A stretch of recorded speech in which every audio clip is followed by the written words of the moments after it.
Este es el día que ha hecho el Señor, nos alegraremos y nos gozaremos delante de Él. ¿Cómo está, querida familia? Le habla su amigo y su hermano, el pastor Juan Córdoba, pastor con P minúscula. Bendito sea el Señor. Me da mucho gusto saludarle en el nombre que es sobre todo nombre o sobre toda naturaleza, en el cielo o en la tierra. El Mesías prometido, Cristo, la esperanza de su pueblo y del mundo. Bienvenido a los cursos de capacitación ministerial que estamos teniendo aquí semanalmente. En el día de hoy vamos a continuar nuestro estudio extraordinario, un viaje por todas las epístolas del apóstol Pablo. Espero que usted me acompañe. Hermanos de la iglesia, el cuerpo de Cristo, estoy esperando que también ustedes se conecten. Ustedes que tienen Facebook, cada uno de ustedes, que también son parte de la iglesia, y que yo noto que algunos de ustedes aparentemente no están interesados. Sí, lo dije públicamente, aparentemente. Pero al que mucho se le da, mucho se le ha de demandar. Así que seguimos adelante, sea con una sola vida que esté interesado.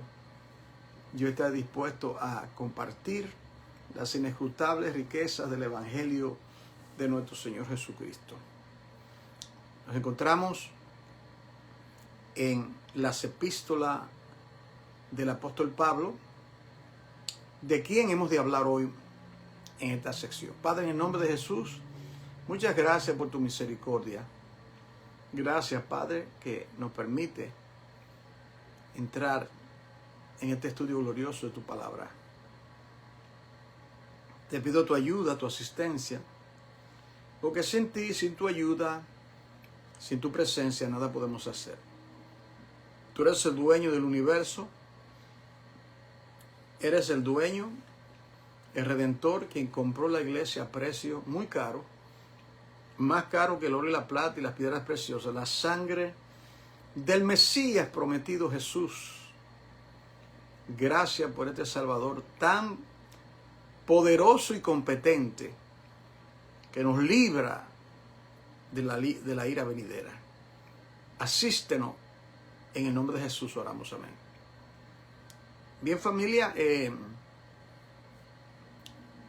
estamos aquí, nos encontramos en la carta del apóstol Pablo a la iglesia de Roma. Y yo, la primera clase, le pude dar un bosquejo de ese libro.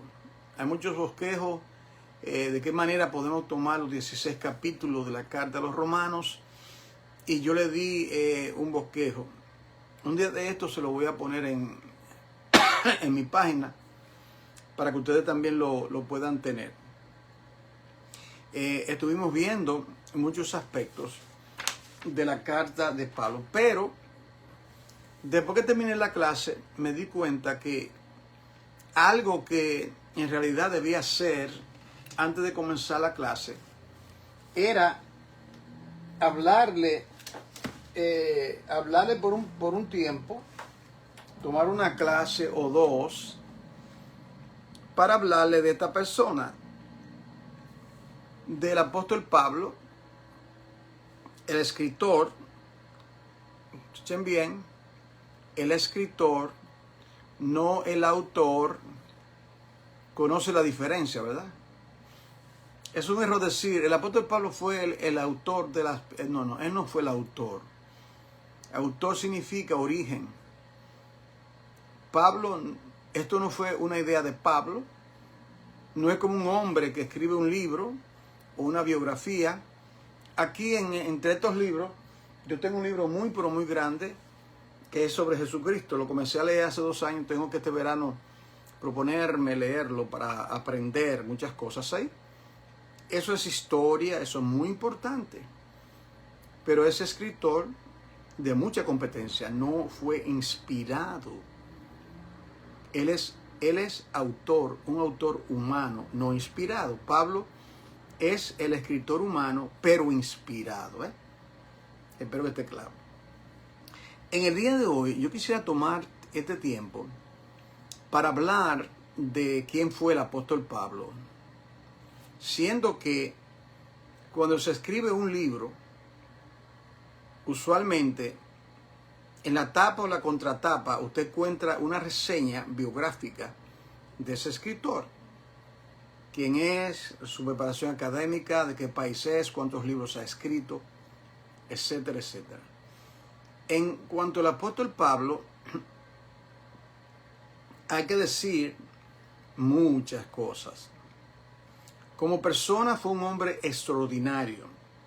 Y yo voy a comenzar a hablarle, darle como una biografía de la vida del apóstol Pablo. Vamos a comenzar, yo se lo voy a proyectar, y a ver si tengo las notas. Aquí.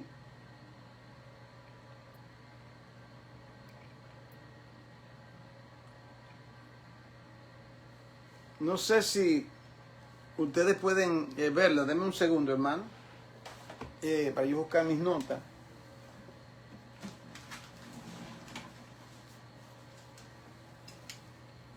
Usted puede ver ahí, en ese bosquejo,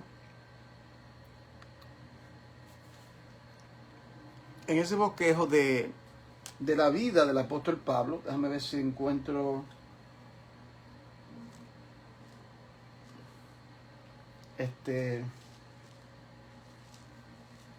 déjame ver. Se me fue, perdonen, hermano. Vamos a reiniciar esto aquí.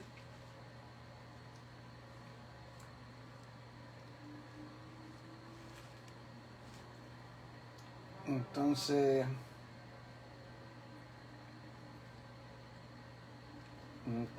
aquí, no sé.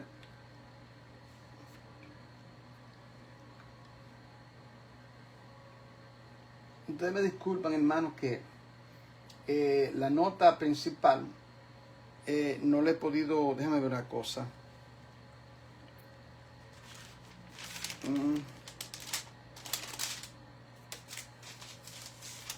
Sí,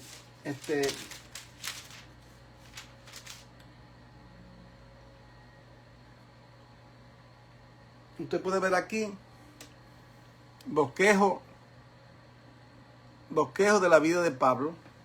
Y usted puede verlo primero aquí, usted lo puede ver aquí, familia. ¿Ve? Familia. En primer lugar, el padre del apóstol Pablo era un fariseo. Y él mismo, en el capítulo 23, versículo 6 del libro 6, Joel dice que él era un fariseo. Es decir, muy estudioso de la Sagrada Escritura. El apóstol Pablo fue un abogado, era un doctor en la ley. A veces las personas hablan de Pablo como si fuera un impío que no conocía nada, un pagano. No. Pablo era un verdadero judío de judíos, hebreos de hebreos, él dice. Pablo era judío, como el Mesías. A los cristianos se les olvida que Cristo era un judío de pura cepa, un judío, Yeshua, como lo llaman ellos. Vemos ahí, mira aquí, me sigue aquí, número 3 aquí. Ustedes pueden ver que ahí dice que era ciudadano romano, capítulo 22, 25. Cuando Pablo tenía que hablar como ciudadano, él tenía una doble ciudadanía. Ciudadano romano, pero era judío. Entonces tenía esos credenciales, los cuales él usaba cuando era necesario para su ventaja. Se menciona la hermana del apóstol Pablo, que vivía en Jerusalén, usted lo ve ahí, el punto número 5, en Hechos 23, en Hechos 23, 16, habla de su hermana. También el sobrino, punto C, el sobrino de Pablo, le ayudó en Hechos 23, 16. De la madre del apóstol Pablo, su mamá, aquí en el punto 4, aquí, Número 4, no se sabe absolutamente nada, así que no podemos especular. Como dice, hay que hablar cuando la Biblia habla, hay que callar cuando la Biblia calla, cuando mantiene silencio. En cuanto a su niñez, a ver si tengo esa parte.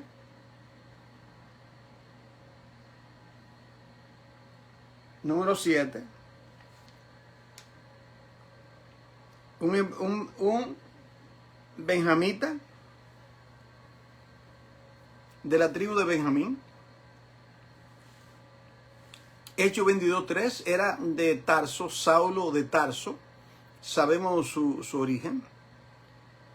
En cuanto a su educación,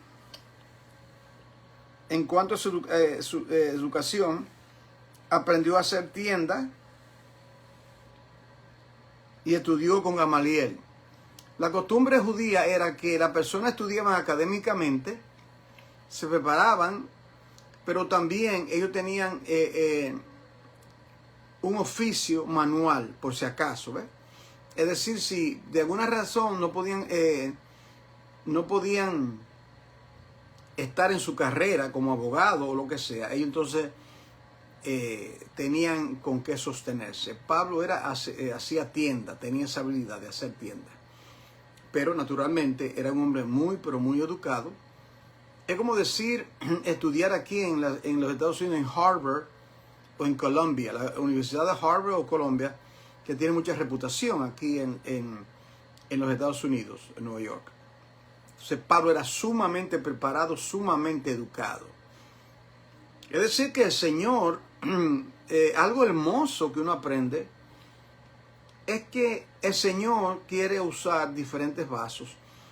Pedro era un hombre tosco, de un intelecto inferior a Pablo.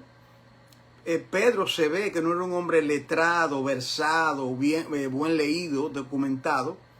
Pablo sí lo era. Pero eso no significa que Dios no podía proveerse de Pedro con sus limitaciones y de Pablo con sus excelencias, sumamente preparado, educado, un erudito. Eso debe darle a usted esperanza, que en el lugar que usted se encuentra, su nivel educativo, poco o mucho, Dios puede usar ese medio. Dios necesitaba muchos recursos para tomar los 5 panes y los 2 peces. Dios puede tomar los pocos recursos, como la viuda, vasija con poca harina, y el Señor, cuando le añade su bendición, porque la bendición del Señor es la que enriquece. Entonces, eso me llena a mí de esperanza, porque yo tengo recursos limitados.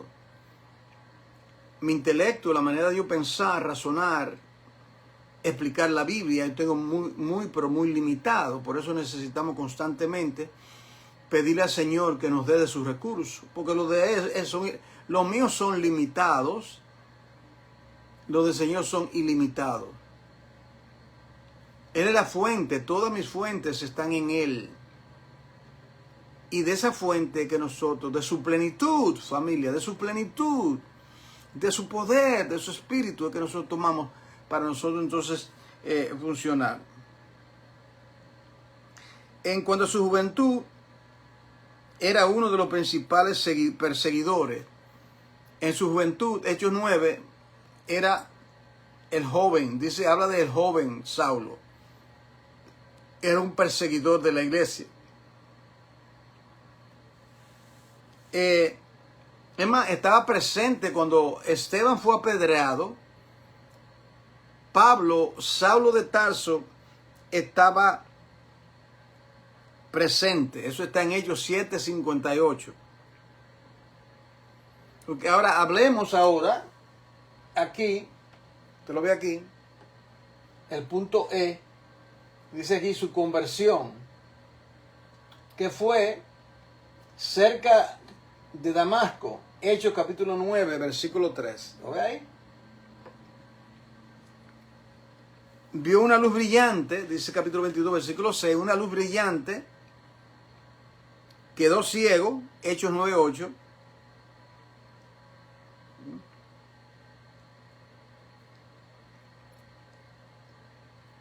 El Señor lo reprende. ¿Por qué me persigue? Dura cosa te dar cosa contra el aguijón. Hechos 22, 7 al 8. Señor, ¿quién eres? Le dice, él le contesta en Hechos 9:6. ¿Y qué quiere que yo haga? Luego, Ananías es enviado. Cuando él se levanta, él fue llevado entonces a Damasco. Ayunó y oró por 3 días. Hechos 9, de 9 al 11. Estaba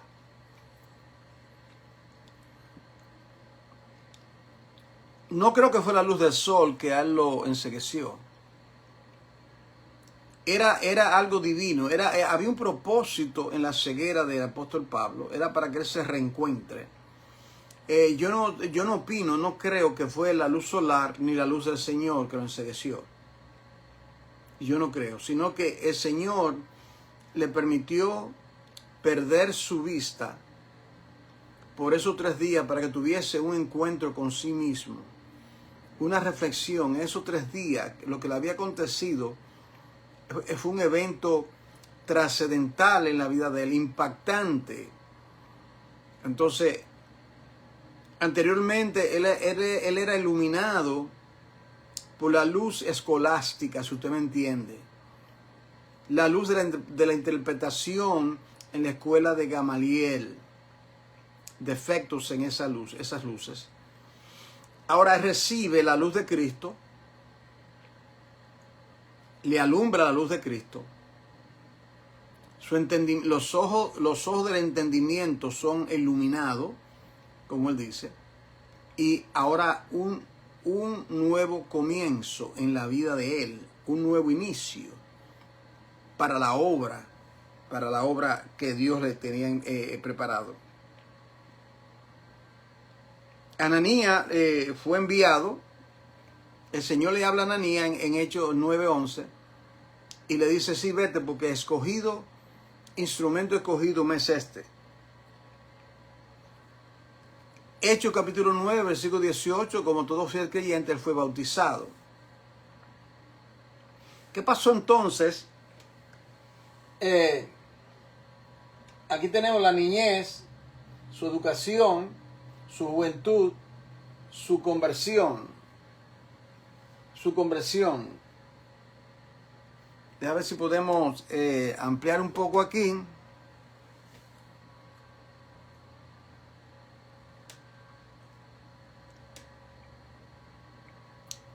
Acá podemos ver nosotros también, después de su conversión.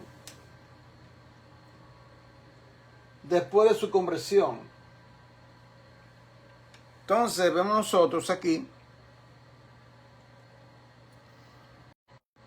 él estuvo allá 3 años. Se desconoce que ahora el apóstol Pablo estuvo allí 3 años. Es interesante que los discípulos tuvieron 3 años con el Señor Jesucristo. Es interesante que después que él se encuentra con Jesucristo, yo diría que el Señor lo llevó, lo apartó, lo llamó así a lo que él quiso, como dice con relación a los apóstoles, en Marcos 4, si mal no recuerdo. Entonces luego llamó así a lo que él quiso y luego lo envió a predicar. Entonces Pablo todavía no estaba preparado para ir a predicar. 3 años en retiro, 3 años, yo digo, un reencuentro. 3 años con un reencuentro con el Tanakh, es decir, con el Antiguo Testamento, la única Biblia que Pablo usó y la única Biblia que él tenía, la única Biblia que usó Jesús. Esos 3 años él estuvo seguramente al volver a leer la Torá, el Pentateuco, los libros históricos, el libro de los Salmos, los profetas mayores y menores, él se se quedaría impactante cómo ahora por ese encuentronazo con el Cristo resucitado, con esa luz más resplandeciente que el sol, que había iluminado no solamente su rostro, sino su corazón, su mente, su espíritu. Y ahora con esa nueva visión, con ese nuevo entendimiento, él ahora viene para él poder predicar la palabra. No podemos dar lo que no tenemos. Necesitamos empaparnos de su palabra, del Señor, para luego nosotros ir en pos de las misiones que tenemos. Entonces, encontramos que después de esos 3 años, él regresó a Damasco. Regresa a Damasco, en Gálatas 1, de 9 a 17, él lo dice, usted lo puede leer. Se regresa a Damasco, luego visitó Jerusalén. Allí se encuentra con Pedro, habla con Pedro. Estuvo con él 15 días, si mal no recuerdo. ¿Okay?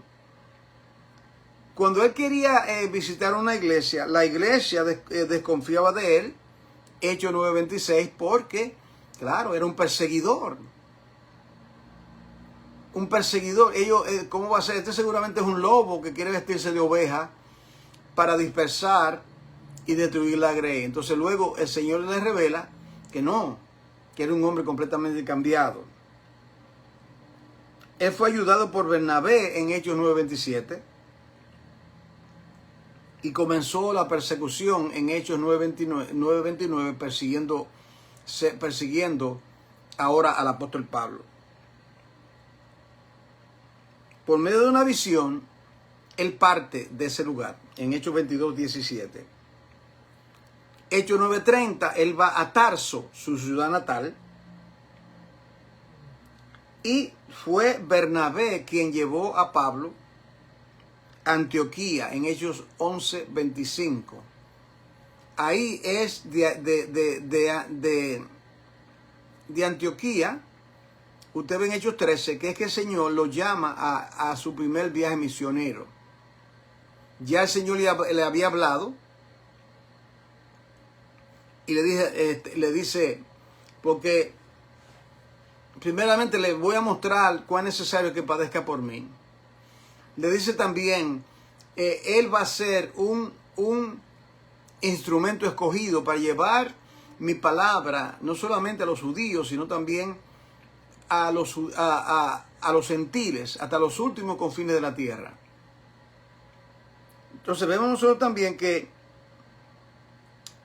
él trabajó en Antioquía juntamente con Bernabé haciendo tiendas. Ahora bien, el primer viaje misionero, aquí está. Primer viaje misionero, usted lo ve aquí, estoy en esta parte. En cuanto a su primer viaje misionero, trabajó en Chipre. Recuerde que esa de Antioquía. Había en la iglesia de Antioquía profetas y maestros. Y entre eso habían 5 personas. Entonces menciona al apóstol Pablo y a Bernabé. Y el Espíritu Santo habla y dice, apartadme a Saulo y a Bernabé para la obra que le he enviado. Bernabé, también preparado, ya Dios había tratado con la vida de Bernabé.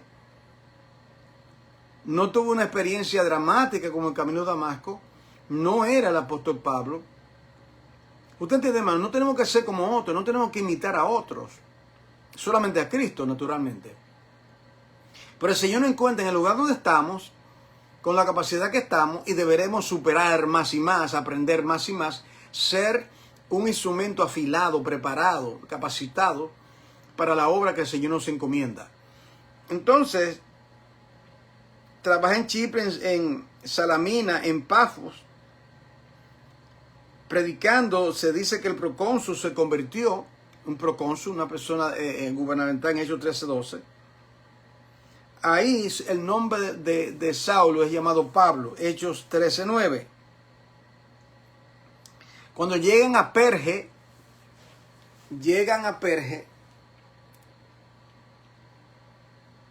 ellos habían salido con el sobrino de Bernabé, Juan Marcos, y por alguna razón que nosotros desconocemos, Juan Marcos abandona, se va. Eso le causó mucho disgusto al apóstol Pablo. Diferentes razones, era joven, le hacía falta a sus padres, la razón que fuese. Pero Dios es el Dios de segunda oportunidad. Usted va a ver luego. Él predica en Antioquía, Hechos 13:14. En Iconio, en Listra, Pablo fue apedreado, Hechos 14:8. Derbe, la última ciudad visitada, en Hechos 14:20. Y luego hace un viaje de regreso al punto de partida para dar un reporte. Ese fue su primer viaje. Y recuerden, hermano, que eso no era un asunto de tomar como ahora un avión, tomar un Uber, tomar un camión. No, eran viajes en animales y en barcos que tomaban a veces años. El apóstol Pablo duró un largo tiempo. Usted lo puede ver en la parte de atrás de su Biblia. Usted ve, hay unos mapas, dice primer viaje misionero, primer viaje del apóstol Pablo, segundo viaje.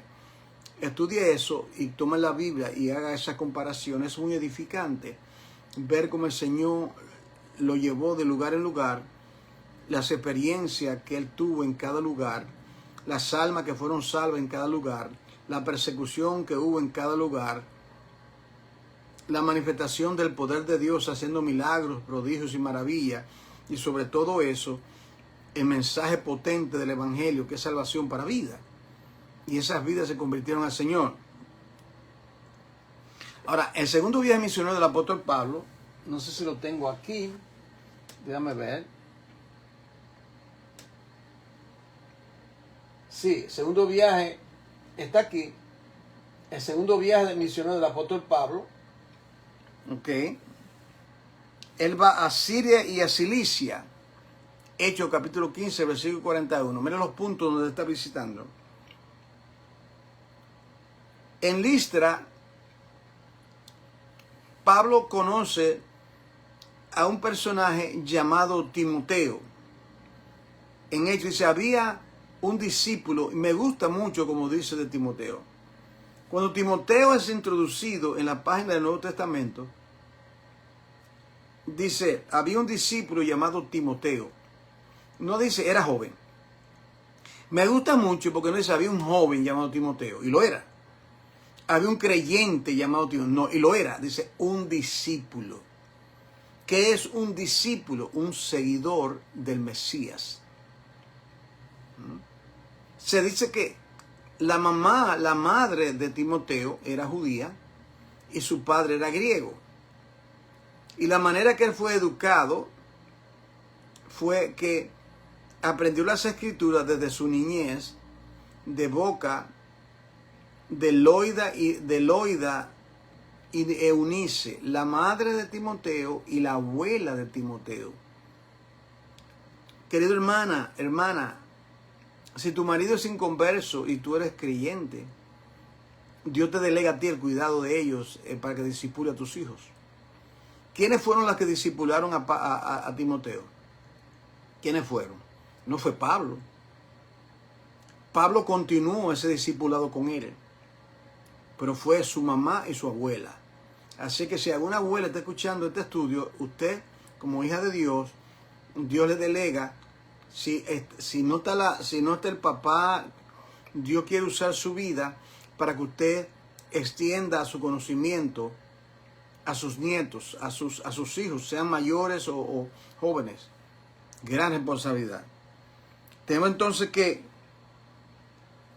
Tenemos que él viaja a Frigia y a Galacia. Entonces, cuando llegan a Filipo, aquí comienza cómo comenzó la iglesia a los filipenses, la famosa iglesia de los filipenses. Y allí, Lidia, la vendedora de púrpura, se torna al Señor, que estaba vendiendo esos textiles muy caros al lado del río. Y al lado del río ellas se reunían para orar, y ahí el apóstol Pablo tuvo la oportunidad de conocerla. Y ella quiso que se quedasen, ella lo obligó. Ella era una mujer que si vendía pulpo, eso era caro, es decir, que era una emprendedora, una mujer de negocio, era una mujer que tenía recursos económicos, y le invitó a Pablo a que estuviese en su casa. Se torna al Señor. El Señor dice que el Señor abrió el corazón de Lidia para estar atenta a lo que Pablo decía. Escuche, atenta a lo que Pablo decía, no atenta a Pablo. La vacía no es importante. El mensaje, lo que Pablo decía. La fe viene por el oír, y por el oír por la palabra de Dios, de manera que la manera que la persona se convierte oyendo la palabra de Dios. De esa manera todos nosotros nos convertimos oyendo. Romanos 10:17. La fe es, o la fe viene por el oír, y por el oír. Toda persona salva, en el Antiguo o en el Nuevo Testamento. Esto no es asunto del Nuevo Testamento solamente, como alegan algunos. ¿Cómo fueron salvos? Nosotros fuimos salvos por el Mesías. Oh, no. La fe viene. La fe le vino a Abel, la fe le vino a Abraham, la fe le vino a todos santos del Antiguo Testamento. Le vino la fe, y por eso que yo. Ok, entonces,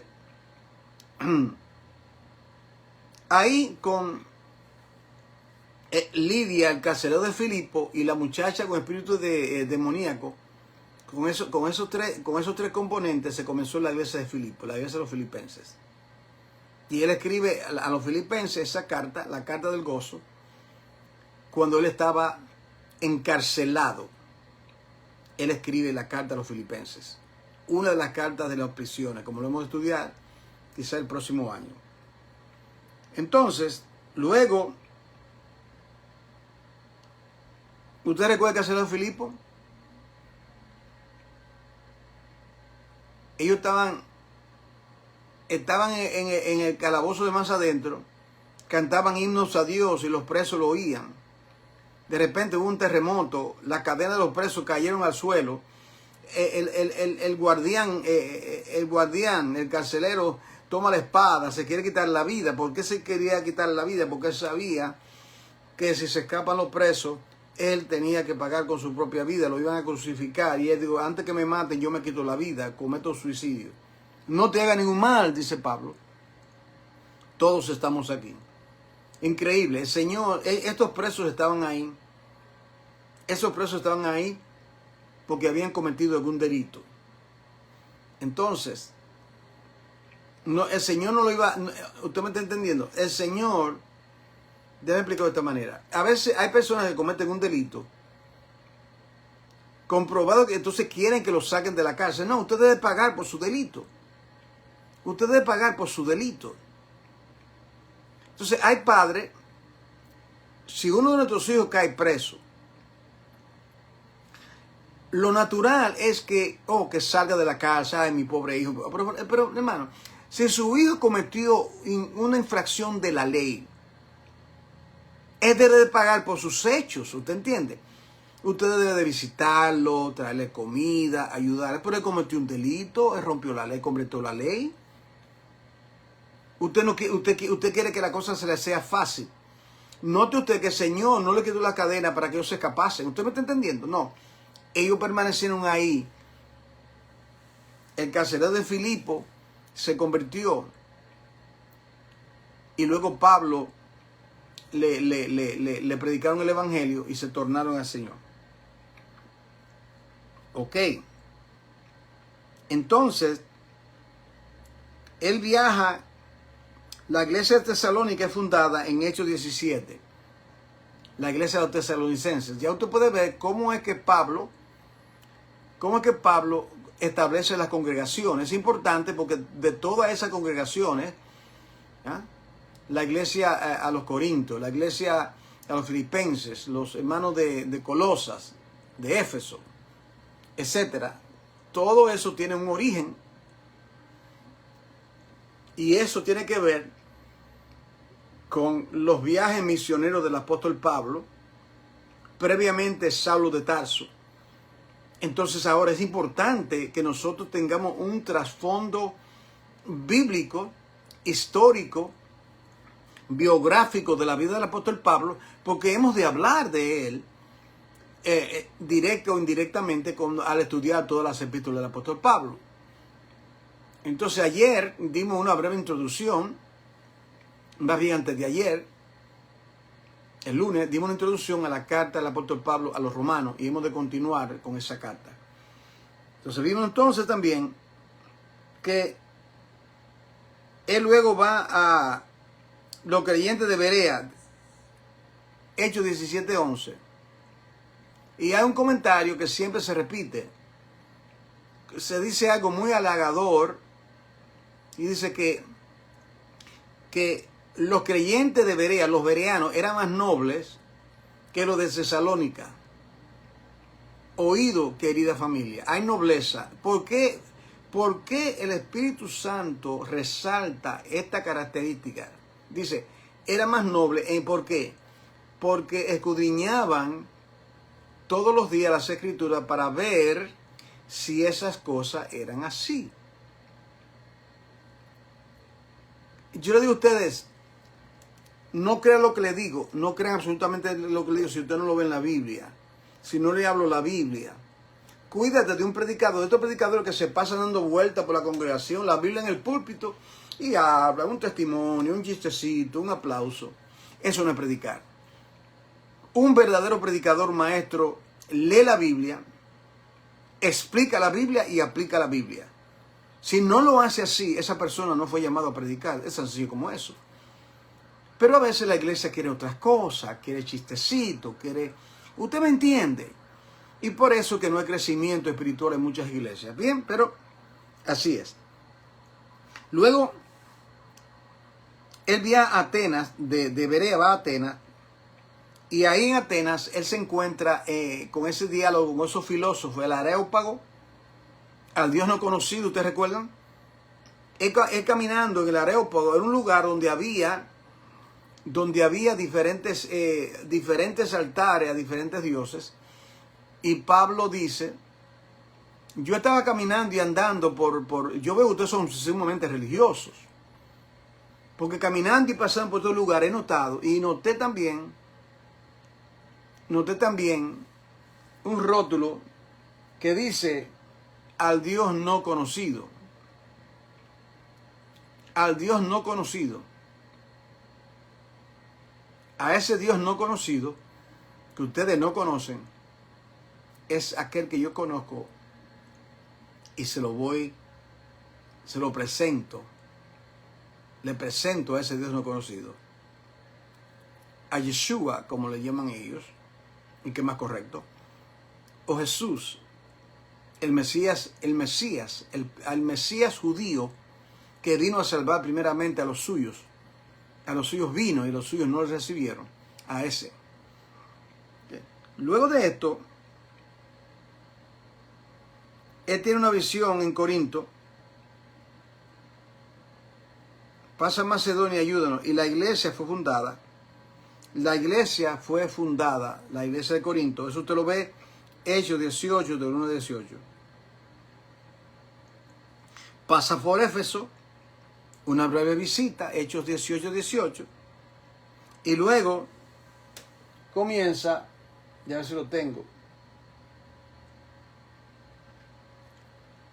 No lo tengo, hermano, disculpen acá. El tercer viaje misionero. Déjame poner aquí para tener Viene el tercer viaje misionero. Yo le voy a dar a ustedes los datos. Disculpen. Les voy a dar los datos con relación a eso. Se lo voy a dictar más bien. El tercer viaje misionero, y vamos a terminar en el tercer viaje misionero, y luego continuaremos en la próxima ocasión. En el tercer viaje misionero, Pablo visita a Galacia. Déjame ver, hermano, si yo puedo presentarle discúlpeme aquí.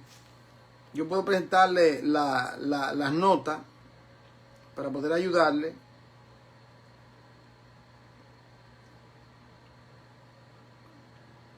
No se me va a hacer posible. Déjame ver. Sí, creo que sí. Disculpen aquí.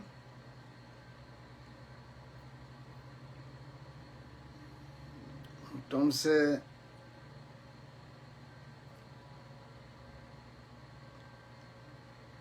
Entonces,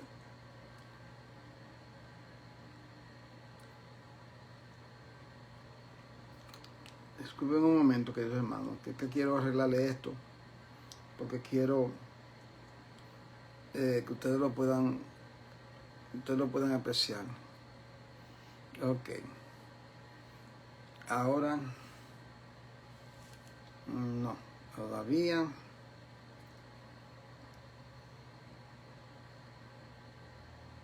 No se me hace posible. Denme un momento, por favor.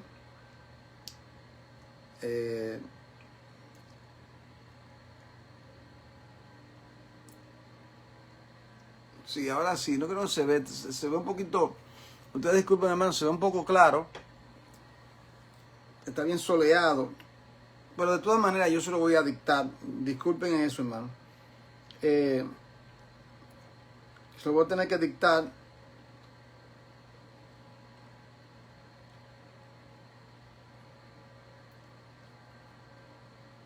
Se lo voy a tener que dictar, porque no me es posible poder mostrárselo. Vamos ahora, para concluir, el tercer viaje misionero. El tercer viaje misionero, él visita a Galacia y a Frigis. Si usted tiene un mapa, lo tiene, está detrás de la Biblia. Usted me puede seguir mientras yo hablo. Usted me sigue. Usted ve, el tercer viaje misionero está ahí. Esa es la información que estoy compartiendo con ustedes. Yo hago mi propia observación, si el Señor me dirige, le digo algo. Visita a Galacia y a Frigia, Hechos 18:23. Mira esto, él permaneció en Éfeso 2 años y medio. 2 años y medio. Ahí él tuvo gran persecución. Resulta ser que 12 hombres, interesante, 12 hombres se tornan al Señor. Y como había persecución, lo que Pablo hace, muy astuto, él alquiló una escuela de un señor llamado Tirano, y por todo ese tiempo, así como hizo el Señor Jesucristo con los discípulos, y lo tomó 3 años, 2 años y medio, él estuvo allí compartiendo, discipulando a esa persona. Querido hermano, yo sé que los pastores hacen cursos de discipulado. Yo lo hago constantemente. Eso está en orden. Pero ¿qué tal que si tú conoces la palabra del Señor? Yo me hago esta pregunta. ¿Por qué será que cuando alguien vamos a suponer, usted trae a alguien a la iglesia donde se congrega, y usted conoce a esa persona, esa amiga es compañera de trabajo, puede ser su mamá, puede ser su hijo, puede ser una amiga, alguien, y usted le habla al Señor, le habla, usted puede buscar que ella se torne al Señor y luego venga y se congregue con usted. O si ella visita la congregación donde usted se congrega y ella se torna al Señor, ¿por qué tiene que ser pastor que discipule? Yo me hago esa pregunta. ¿Por qué usted no puede decirle a esa hermana que usted conoce ya? Y le dice, mira mi amiga, María, Juana, Laura, Isabel, el nombre que sea. ¿Qué te parece si todos semanalmente yo te visito por 1 hora? O si tú te haces un poco más para darte un discipulado, un estudio. Y si tu esposo está presente, lo invita. Yo estoy seguro, la mayoría de las veces va a decir que sí. Entonces usted se prepara, su materia, usted va y comienza a enseñarle lo que es la salvación, lo que es el perdón, qué ha pasado, que si viene a hacer de nuevo, el bautismo en agua, los dones espirituales, responsabilidad de los miembros de la congregación, todo lo que está en la Biblia. Usted comienza a enseñarle todas las cosas que el Señor dijo. Y luego ella viene a la congregación y al ella oír los sermones del pastor o quien esté predicando, ella tiene una base.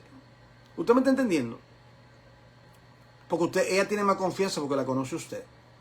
Y luego ella se va a añadir, va a ser un complemento muy bueno, lo que te enseña el pastor, los maestros de escuelas bíblicas dentro de la congregación. Dejo eso para que usted lo considere. Bien, entonces, ahí en la iglesia decía que él estuvo en esa iglesia y esa iglesia fue fundada. En Éfeso, él se encuentra con una persona que practicaban la magia, se convierten, y en el capítulo 19 del libro de los sellos, los libros fueron quemados, libros de magia, toda esa parafernalia de ignorancia diabólica, libros de magia, de supersticiones, todas estas cosas fueron quemadas. Principios a aprender. Si usted practicaba la idolatría, cuando usted se tornó al Señor, usted debe descartar todas esos objetos, amuletos, estatuas, etcétera. Usted salga de eso, porque ya usted es una hija de Dios. No debe escatimar.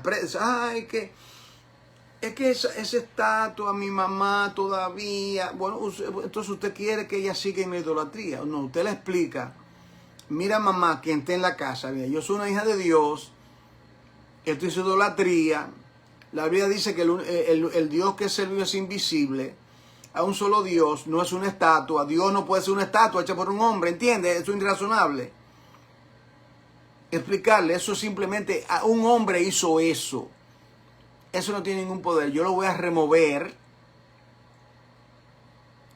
cuando tú no estés, si quieres, para descartarme de todo eso. Tan simple como eso. Hay que botar las cosas, los objetos, todo lo que tiene que ver con el mundo del error. ¿Ok? Les digo eso para que usted lo considere. ¿Okay? Luego él viaja a Macedonia y a Troas. Y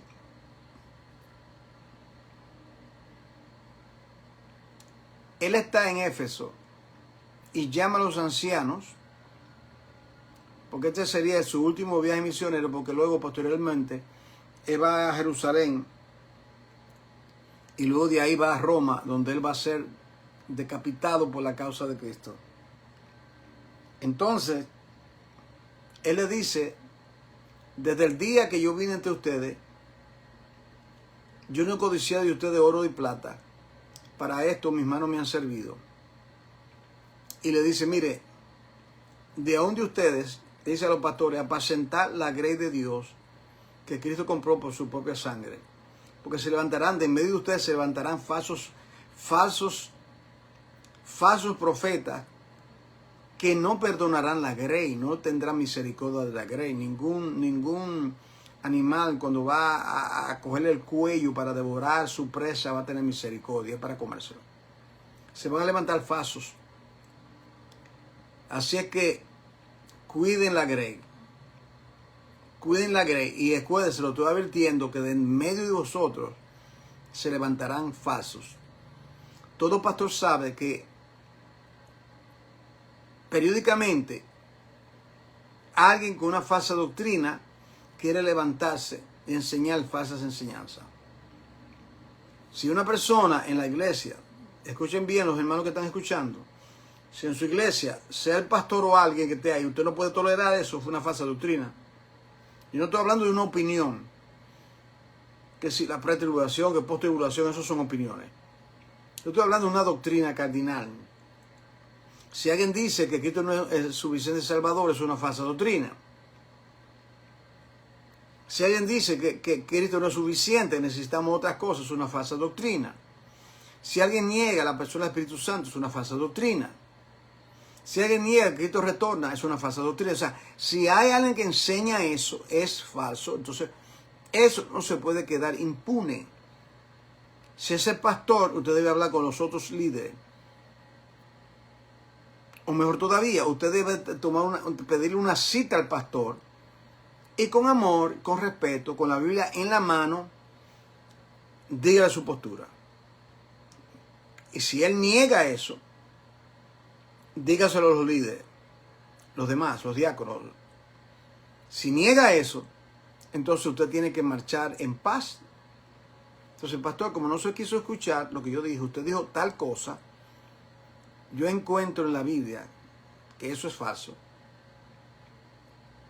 De manera que yo y mi familia tenemos que marchar. Y se va en paz. Luego él viaja a Tiro y luego a Cesarea. Lo voy a dejar ahí, hasta ahí.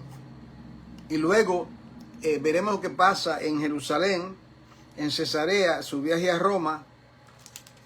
Y qué pasa en Roma, todo lo que tiene que ver con la vida del apóstol Pablo. Padre, en el nombre de Jesús, muchas gracias por esta oportunidad que me ha permitido dar esta reseña de la vida del apóstol Pablo. Te pido, Padre, que me ayude a todos a entender y poder, Señor, entender un poco la mente, la vida de ese instrumento, Saulo de Tarso, ahora Pablo, el apóstol de los gentiles. Gracias, Padre, por esa vida y sobre todo lo que tú le diste a Pablo, a Cristo, que él compartió hasta el punto de morir. Gracias en el nombre de Jesús. Amén. Bien, familia, nos reencontramos, si Dios lo permite, en el día de mañana. Estaremos siguiendo el estudio de la vida del apóstol Pablo. Dios le bendiga y comparte el contenido.